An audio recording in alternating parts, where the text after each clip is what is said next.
Anthony Joshua helped Francis Ngannou repay huge loan from UFC star Kamaru Usman. Francis Ngannou owes some of his boxing fortune to a famous friend.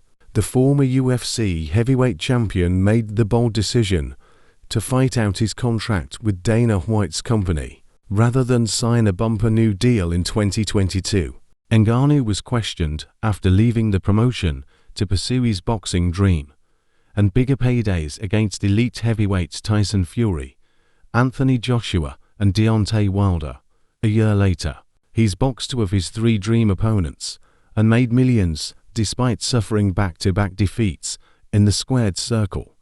Ngannou debuted last October against WBC heavyweight champion Fury and surprised everyone by scoring a knockdown in round 3.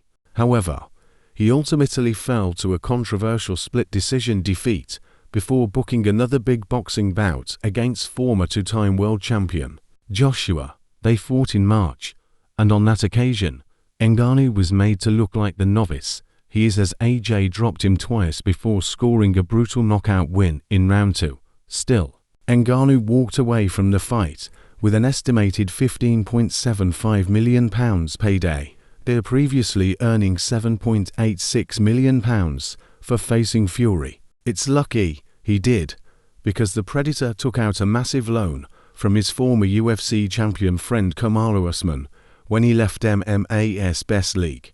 He knew about stuff I turned down from the UFC during negotiation, Ngannou said on the Pound for Pound podcast. Even my last fight in the UFC.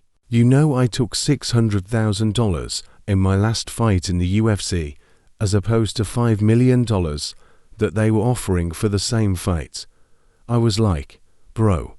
And I was broke at the time. I owe Usman.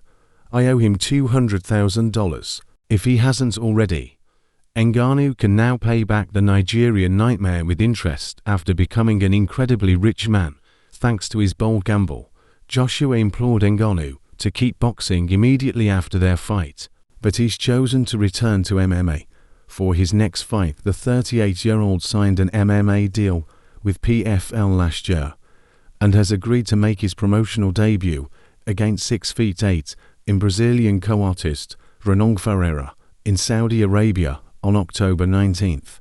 The Gypsy King was dropped en route to his first professional boxing loss when they fought Usyk in May.